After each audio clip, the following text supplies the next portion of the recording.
Radial wave functions of hydrogen atom. What is radial wave function? Radial wave function RFR is an orbital which describes the position of an electron in an atom. It represents only the distance r from the nucleus of an electron. It depends upon the principal quantum number and azimuthal quantum number only. Principal quantum number n equal to 1, 2, 3, etc. It describes the energy of an electron and the most probable distance of the electron from the nucleus. And azimuthal quantum number or orbital angular momentum quantum number L equal to 0, 1, 2, 3, etc. into n minus 1. It describes the shape of a given orbital. In quantum mechanics, it is not possible to precisely determine the exact location of an electron inside an atom. According to Heisenberg uncertainty principle, it is fundamentally impossible to know both the exact position and momentum of a particle simultaneously. This means that the more precisely you know the position of an electron, the less precisely you can know its momentum and vice versa. Instead of a classical picture of an electrons orbiting the nucleus in fixed path, electrons in atom are best described by wave functions that give the probability of finding an electron in a particular region of space. These regions of space are called orbitals, and they represent the areas where electrons are most likely to be found. Let's see radial wave functions of hydrogen atom. Look at this model of hydrogen atom. Here, straight axis x, y, z are Cartesian coordinates. Proton of mass mp, which is fixed at the origin, and electron of mass me, which located some distance, that is radial distance, or from the nucleus. Instead of Cartesian coordinates, we have spherical polar coordinate system. So radial distance r and polar angle theta and the azimuthal angle pi. We know Schrodinger wave equation h cap psi equal to E psi, where h cap equal to minus h square divided by 2 me del square. Me mass of electron, del is a Laplacian operator. This is a kinetic energy term, minus this is potential energy term. Potential energy is a Coulomb potential energy. This energy acting between these two charged particles. It's negative because they have opposite sign and attracting one another. H cap psi equal to E psi. This Hamiltonian acting on psi NLM, the three quantum numbers, into the function of the spherical polar coordinates r, theta, pi equal to En energy, which is depends on the principal quantum number n and m, into wave function psi nlm into r, theta, pi. En energy levels which depend on principal quantum numbers. En equal to minus me mass of electron into e to the power 4 magnitude of the charge of electron divided by 32 pi square epsilon naught square permittivity of free space into h square. H is the Planck constant. All these are constant, into 1 by n square, where n equal to 1, 2, 3, etc. Let's see radial part of wave functions. Radial part of wave function psi depend on three quantum numbers n, l, m, and depend on three spherical polar coordinates r, theta pi. This can be decomposed into product of two wave functions. One is a radial wave function which depend on r and the quantum number n and l. Another one is called spherical harmonics, which is the angular wave function and it is exactly equal to the wave function of rigid rotor model system.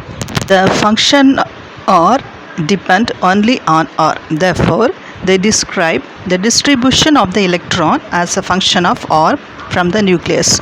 These functions depend upon two quantum numbers n and l. The two functions theta and pi taken together give the angular distribution of the electron. The radial part of wave function for some orbitals. When n equal to 1 and l equal to 0, radial wave function r10 equal to normalization constant into exponential. This is the radial part of 1s orbital. When n equal to 2 and l equal to 1, radial wave function r21 equal to normalization constant into associated logarithm polynomial into exponential. This belongs to 2p radial part. All the first part of radial wave functions are called normalization constant and it all has the power of 3/2. When we see all the exponential part and r and l, all the coefficient of a0 depend on the principal quantum number, various principal quantum number n.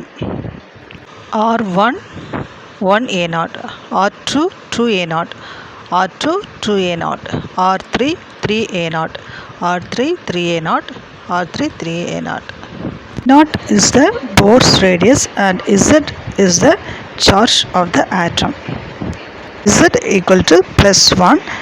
It can only apply for one electron atoms. Exponentials are called decaying exponentials. This will decay with distance and exponentially decaying as we go away from the origin. The general form of each of these radial solutions of the Schrodinger equation. General form of radial wave function is RNL. It always has the exponential e to the power of z minus z dot divided by a naught, z dot divided by any integer number 1, 2, 3, so on. This depend on the principal quantum number n. We have different n values, so we put n a naught. Then the first term is called normalization constant. It always depend on L, M. It all has a common term Z divided by A naught to the power of 3/2. For the power 3/2 we have put L. And all the A naught has different coefficient according to the principal quantum number. So we have to put N A naught. In general, for associated logarithm polynomial, we will put f. It depends on n and l. For radial wave function, a naught is the important thing. It defined as 4 pi epsilon naught h square divided by m e square.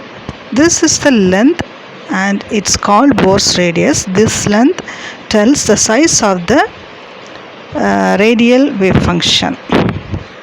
And larger the n values, larger will be the Bohr's energy state. These are the radial wave functions which looks like in the mathematical context, and in physical context it looks like this. See the radial wave functions. First curve, it doesn't hit the axis. If I continue this plot, it does reach the axis of final value, but it doesn't show up on this plot. When we look R10, the sky blue color, it just increases exponentially. With this term, there was no meaningful associated logarithm polynomial. There is only normalization constant and exponential. When we look r to 0, it hits the axis here. The dark blue color, it has a slightly non-trivial polynomial. It starts with positive, crosses the axis, goes negative, and then comes back. All of these things are exponentially approaching 0. When we look R30, the pink curve, it hits the axis here, and when the value of L is 0, that is R10, R20, R30, the wave function is non-zero at the center. If the L value is non-zero, that is L equal to 1, L equal to 2, the green, yellow and the dark blue curve, the wave function goes to 0 at the center. Because when L is non-zero, it contributes a very large energy for radii that goes to 0, which means the wave particle is unlikely to be found at the region with extraordinary high energy. If we have L equal to non-zero values, the potential or the effective potential in this case is going to 0.